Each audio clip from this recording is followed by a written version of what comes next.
더드림교회 성도 여러분 반갑습니다. 안동영 목사입니다. 오늘 수요신앙 강좌는 팀 켈러 목사님의 책 답이 되는 기독교 벌써 9번째 시간입니다. 제목은요. 선을 추구한다면 이미 신을 믿고 있는 것이다. 어떤 사람이 선을 추구하는 사람이에요. 착하게 살아가는 사람이에요. 그렇다면 그 사람은 이미 신을 믿고 있는 사람이다 라고 하는 것입니다. 오늘 세속주의의 최대 난제라고 할 수 있는 도덕의 문제를 같이 나눠보도록 하겠습니다. 여러분, 세속주의는 나쁜 게 아닙니다. 우리의 인식 가운데 좀 부정적으로 생각이 되는데요. 세속에 빠졌다, 세속에 찌들었다, 뭐 이렇게 생각을 하니까요. 근데 그런 게 아니죠. 세속주의는요, 창조주 하나님, 우리가 믿고 있는 하나님입니다. 창조주 하나님을 빼고 아예 제거하고 신의 존재를 아예 없애버리고 이 세상을 바라보고 해석하고 자기의 인생도 살아가는 현대인들을 다 말하는 것입니다. 그게 세속주의고 세속주의자입니다. 그러니까 하나님을 뺀 자리에 인간의 어떤 이성과 합리성, 과학이 대표적이죠. 과학, 뭐 회의론 이런 것으로 다 해석 가능하고 다 설명이 가능하고 이게 맞다라는 것이죠. 그러니까 옛날 고리타분하게 뭐 종교를 끄집어내지 않아도 하나님이 없어도 인생을 잘 살 수 있다라고 세속주의자들은 말하는데 우리는 묻는 것이 정말 그러냐라는 거죠. 인간의 모든 문제를 다 해결할 수 있느냐라는 것이죠.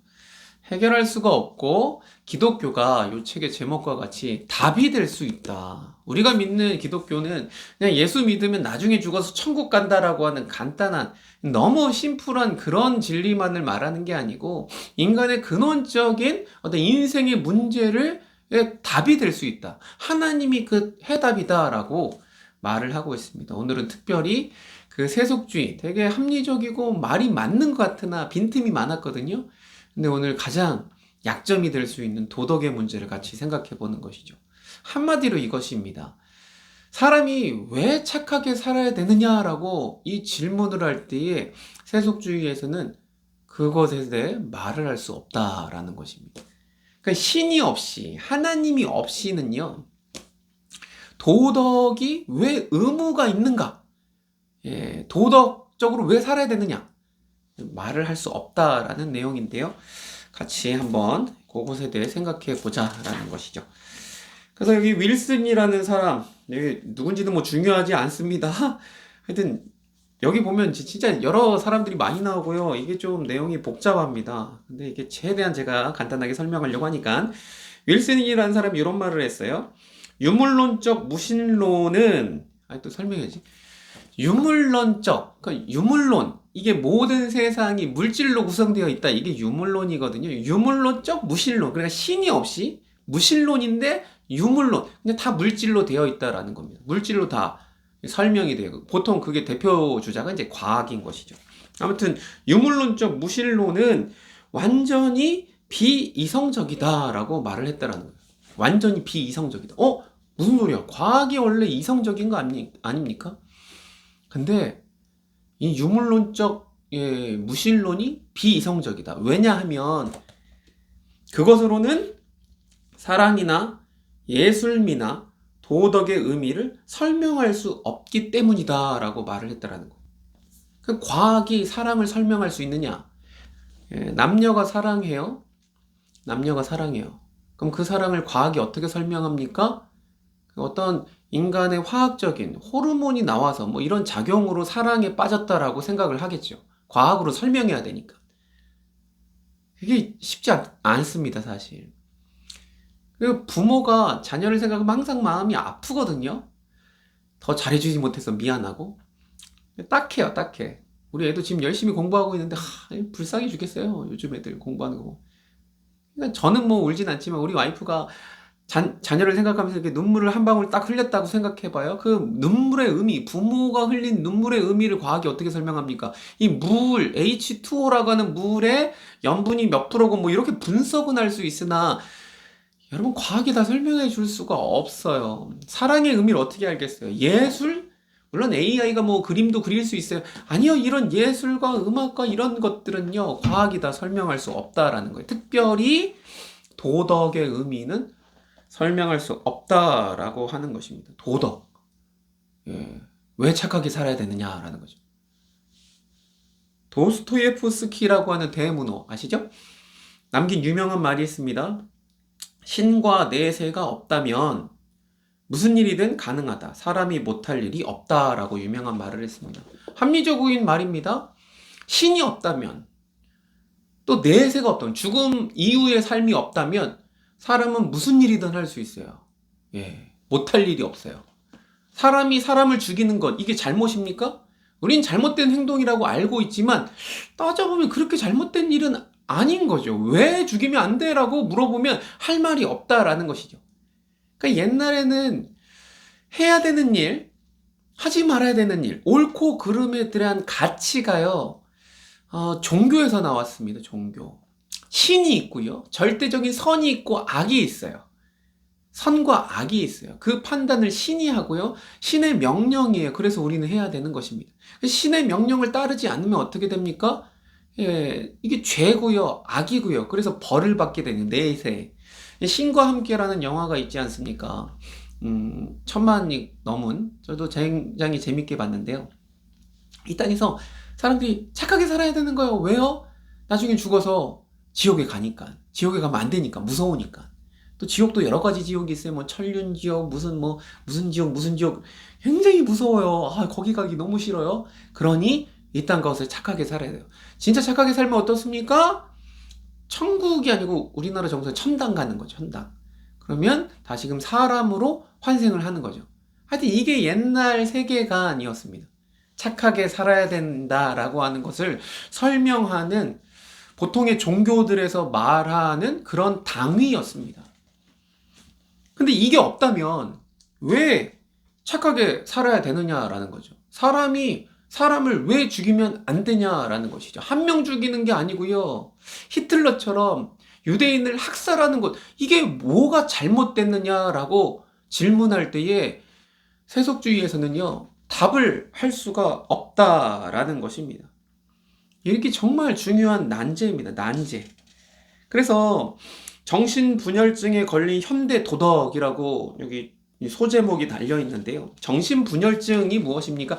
정신이 분열돼갖고 자기가 한 말이 앞뒤가 안 맞는 거예요. 이게 정신분열 아닙니까?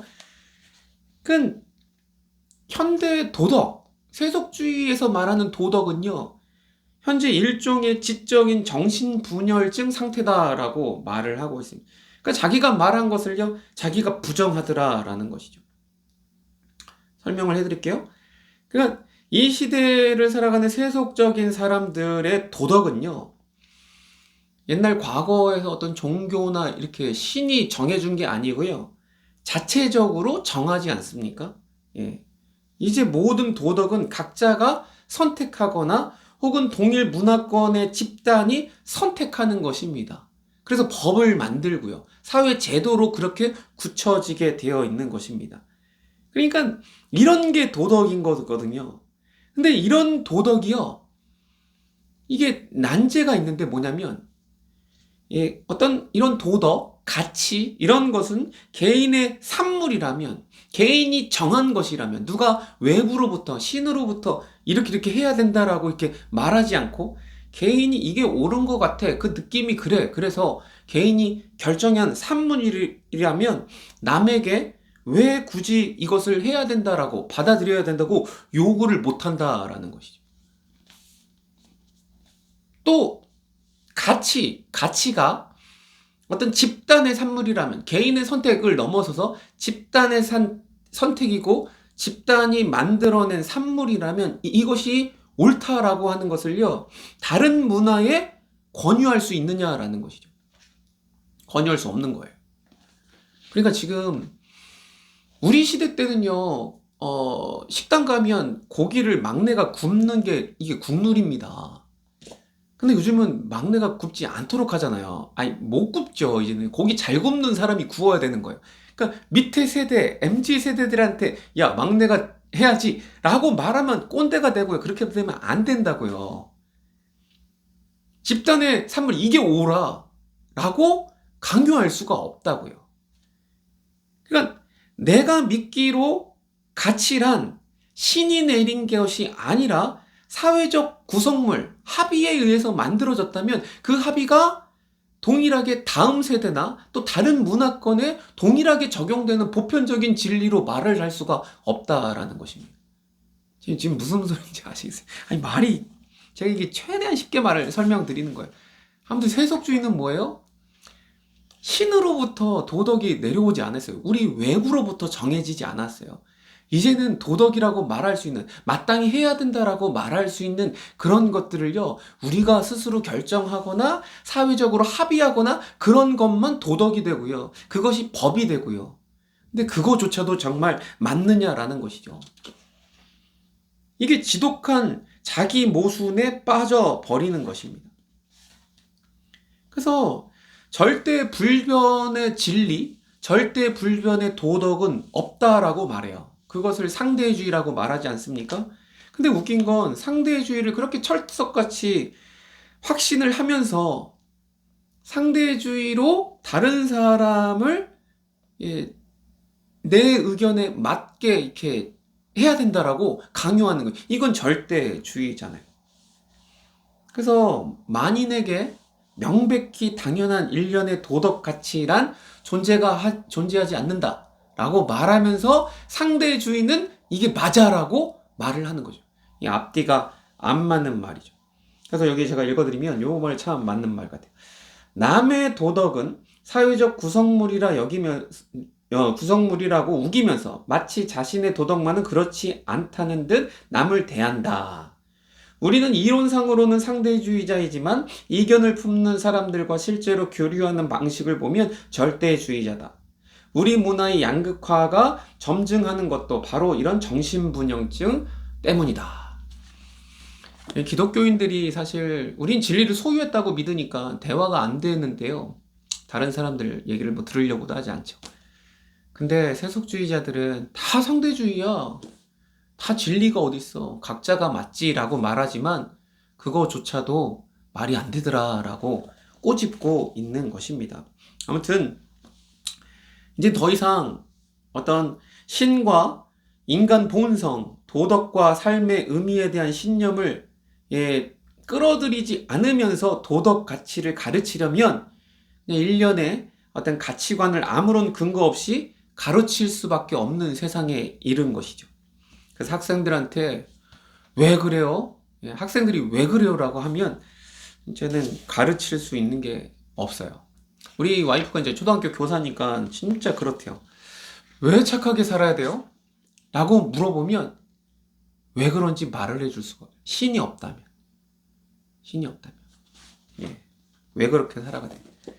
옛날에 그 히틀러가 유대인들 학살하지 않았습니까? 나쁜 놈이죠. 진짜 나쁜 놈입니다. 있을 수가 없습니다.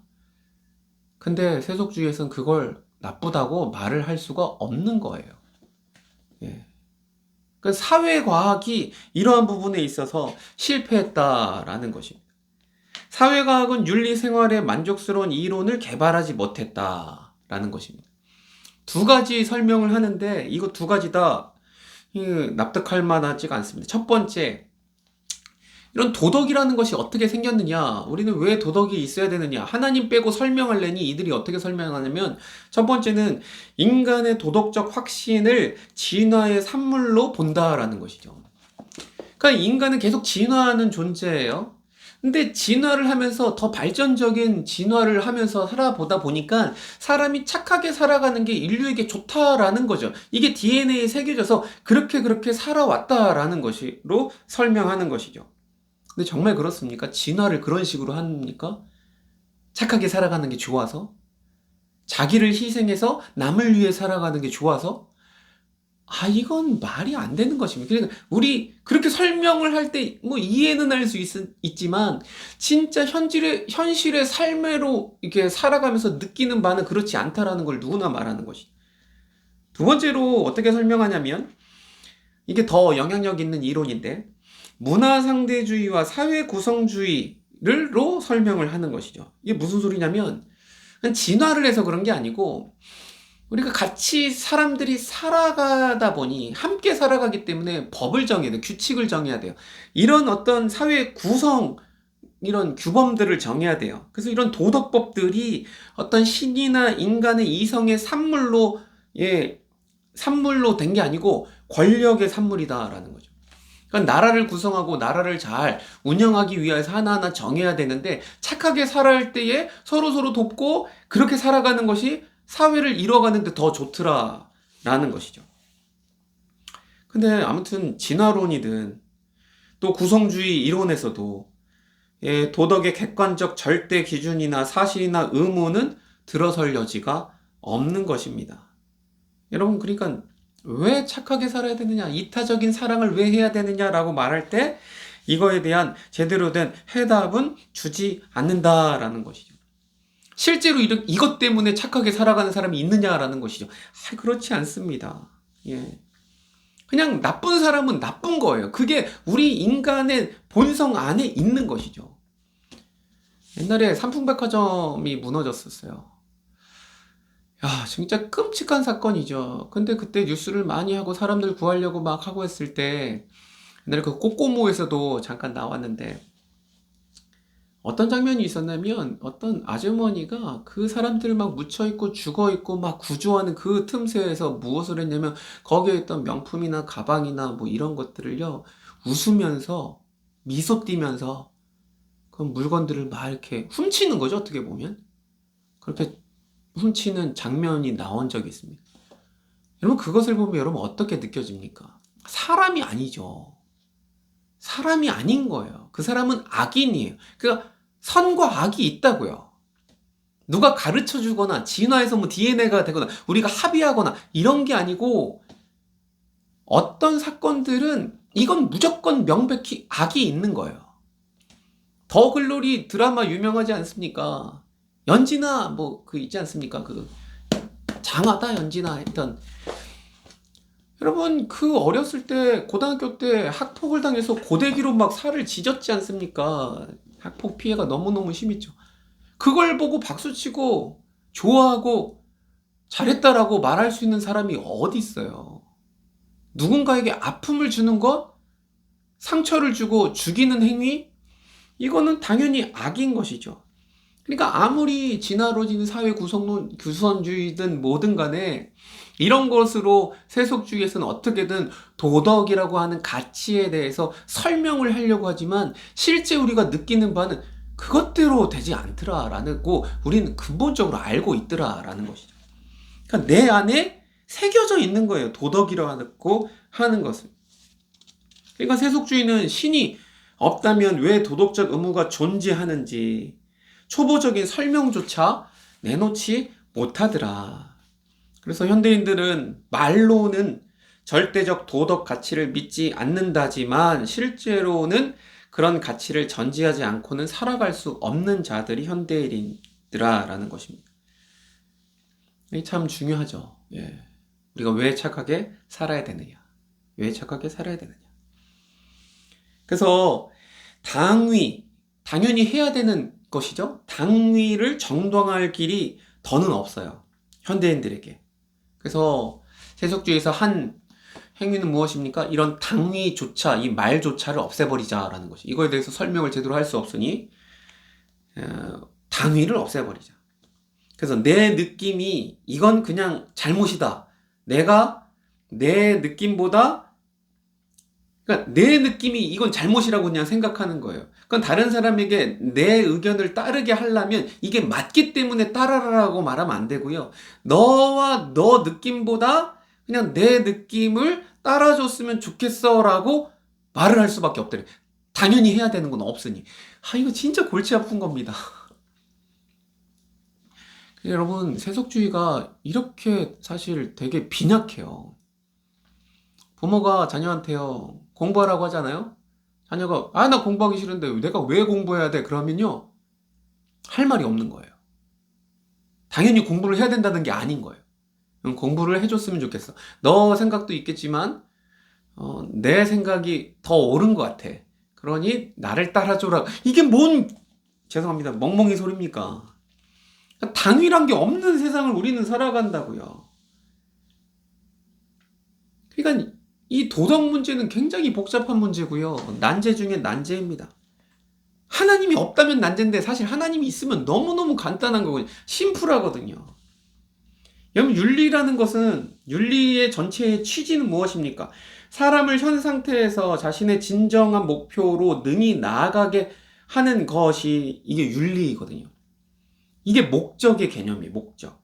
그러니까 인간 목적을 기술화하면 우리는 무엇을 위해 존재하는가라는 물음에 답해야 한다. 그러니까 여러분, 인간이 무엇을 위해 존재하는가, 이 인간 목적에 대해서 설명을 해야, 인간에 대한 목적을 알아야 같이 당위로 말을 할 수 있는데, 인간이 왜 존재하는지 그냥 진화를 통해서 과학적으로 그냥 우연히 만들어낸 상물이라면 왜 이렇게 살아야 돼? 그러니까 과학에서는 이걸 말을 할 수 없다라는 거예요. 18세기 계몽주의 사상가들도 그렇게 말을 해요. 예, 아무리 설명을 하려고 해도 할 수가 없어요. 진짜 중요한 설명 중에 하나는 요것입니다. 맥켄타이어라는 사람이 회중시계를 예로 들었거든요. 한번 들어보세요. 시계가 있지 않습니까? 시계, 괴종시계가 있어요. 요즘은 없지만 이렇게 땡땡 거리는 괴종시계가 있어요. 시계가 힘이 부정확해서 시간이 들쑥날쑥하다라는 불평이 나온다면 이 시계는 나쁘다라는 결론이 정당하다. 그죠? 시계가 안 맞으면 나쁘죠, 이 시계는. 그러나 시계를 고양이에게 던져 잘 명중하지 않는다는 이유로 그 시계가 나쁘다고 말하는 사람은 없다. 왜 그런가? 시계가 왜 존재하는지 우리는 알기 때문이다. 시계는요, 시간을 우리에게 알려주기 위해서 있는 거예요. 그 목적에 맞게 하면 이게 옳은, 좋은 시계가 되는 겁니다. 근데 시계를 가지고 고양이한테 던졌는데 잘 안 맞았어요. 그렇다고 이건 나쁜 시계네라고 말을 할 수 없다라는 거예요. 왜냐하면 우리는 그 시계의 목적을 아니까. 근데 그 시계라는 것의 목적을 아예 모르는 원주민한테 가서 말을 하면 이게 말이 안 되는 거다라는 거예요. 그러니까 사물이나 사람이 좋거나 나쁘다는 모든 판단은 목적을 아는 데 기초해 있다. 목적이 무엇인지를 알면 그 대상에 대한 도덕적 평가는 사실적 진술이다. 그래서 인간에 대한 목적을 어떻게 알 수 있습니까? 기독교에서는 알 수 있어요. 하나님을 통하여서 알 수 있어요. 그것만으로밖에 알 수가 없어요. 그러니 우리 기독교에서는 그 목적대로, 하나님이 창조하신 목적대로 살아가는 것, 이것을 인생의 목적으로 삼고, 그렇기 때문에 하나님의 명령을 따라서 착하게 살아야 되는 거예요. 착하게 살아야 천국 간다, 지옥 간다, 이건 나중 문제고요. 하나님 그 창조주의 뜻이 착한 삶을 원하시더라. 성경에 보면 다 그런 거거든요. 내 이웃을 내 몸과 같이 사랑해라. 원수까지 사랑해라. 말로만 하지 말고 행동으로 좀 해라. 이런 말이 수두룩 빽빽하거든요. 그 목적에 대해서 늘 생각하는 게 기독교입니다. 인간의 선과 악은 어떻게 가릴 수 있을까? 이건 역시 인간의 목적을 알아야만 가능하더라. 인생은 무엇을 위해 존재하는가? 이 물음에 답을 모르면 인간의 행동이 선한지 악한지 결코 판정할 수 없다. 세속적 관점에서 우리가 목적을 위해 지음받은 존재가 아니라면 도덕적 선악을 논하려는 것 자체가 헛일이다. 여러분, 그래서 기독교가 이런 논리가요, 이게 되게 약하거나 이게 구성이 텅 비어 있지 않습니다. 굉장히 심오한 것들에 답이 되더라. 그래서 옳고 그름도 선악도 원래 존재하지 않는다라고 세속주의에서는 더 거기까지 막 나아갑니다. 근데 이런 것들도 사실 다 소용이 없더라라는 것이죠. 그냥 도덕 얘기가 나오면 싫어해요. 싫어하고 모르겠으니까 그 답을 바깥에서, 외부에서 찾아야 되는데 외부의 신에게선 찾기 힘드니까 자기 안에서 찾고, 이런 말 저런 말로 핑계 대보지만 모든 사람들은 이미 알고 있는 것이죠. 그래서 도덕적 의무가 실존하며 이 의무는 단지 진화나 문화가 생존 능력을 키워주려고 우리 안에 주입한 감정일 수 없음을 그들도 인정한다. 인정할 수밖에 없습니다. 선을 행하고 악을 삼가하려는 참된 의무감은 진화나 문화에서 생성될 수 없다. 그들은 도덕의 객관적 사실은 그냥 존재한다. 숲과 산이 그냥 존재하는 것 같다. 하지만 그게 신이 존재하는 나는 증거는 아니다라고 말을 하는 거죠. 그래요, 맞아요. 신이 존재하는 건 아니에요. 그렇다고 해서 그냥 존재한다라고 믿고 싶은 거죠. 근데 정말 그러느냐라는 것이죠. 그래서 신을 명백히 믿어야만 사람이 선해지는 것은 결코 아니지만 이것만은 틀림없는 사실이다. 선을 추구한다면 본인이 원하든 원치 않든 이미 신을 믿고 있는 것이다. 이 구강의 제목이죠.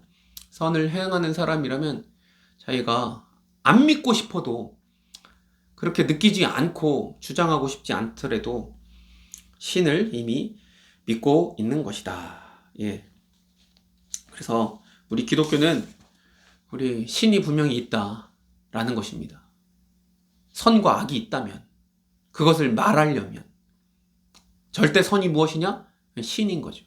그러니까 우리 기독교 신은 다른 신하고 달라요.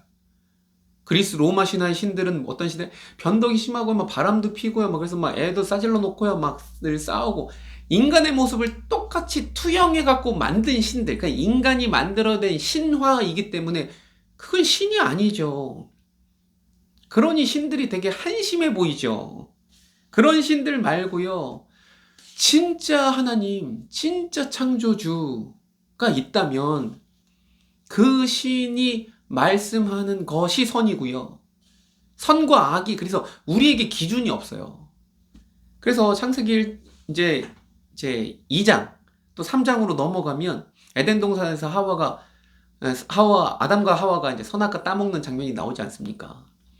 선악과가 뭐 사과 같은 게 아닙니다. 선과 악을 기준 판단 내리는 그것이 신에게 있는데요. 내 마음대로 판단하겠다라고 따먹는 순간에 그것이 죄가 되는 것이죠. 그래서 선과 악의 판단은 원래 하나님이 하는 거예요. 교회는 성경은 그것을 늘 말하는 것이죠. 그래서 하나님이 없는 세계에서는 도덕을 절대 설명할 수 없다. 하나님이 없는 세계에서는 도덕을 설명할 수 없다. 마지막으로 그래서 도덕 논증이 위력을 발하는 한 가지 이유. 이 도덕 논증은 도덕이 있기 때문에 신을 존재하는 그런 방식이거든요. 아무튼 그것이 위력을 발하는 한 가지 이유는 무엇입니까? 이성적 증거와 인격적 증거가 하나로 맞물리기 때문이다.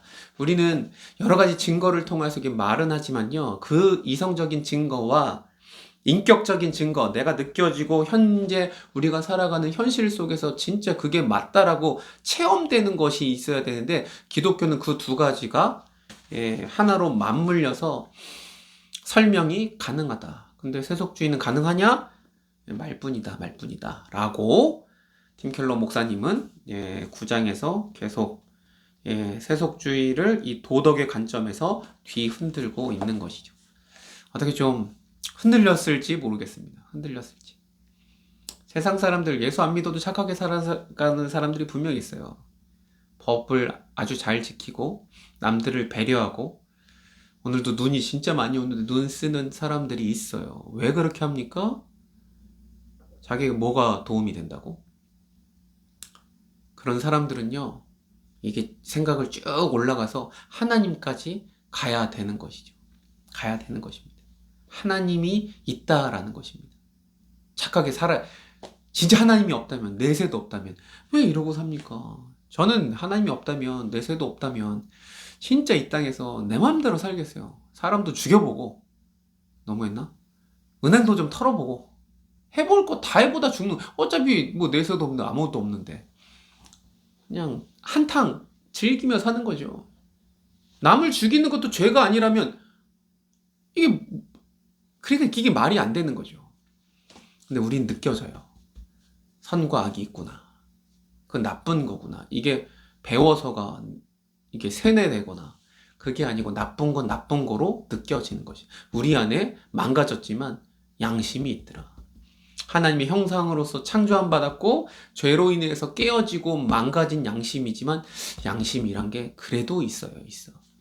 사랑하는 성도 여러분, 그래서 착하게 살아가는 자는 이미 신을 믿고 있다. 우리 성도들은 더욱더 잘 살아야 되겠죠. 착하게 살아야 되겠죠.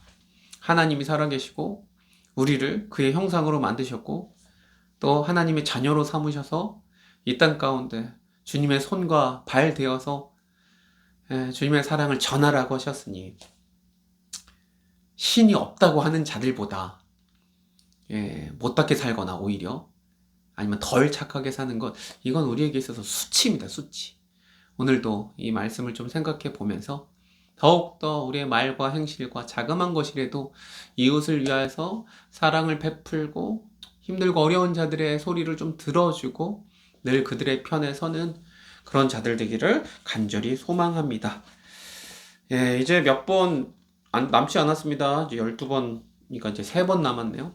하여튼 계속 나아가게 될 거니까 꾸준히 잘 따라와 주시고, 내용이 좀 어렵게 느껴질 수 있겠지만 그렇게 어려운 건 아닙니다.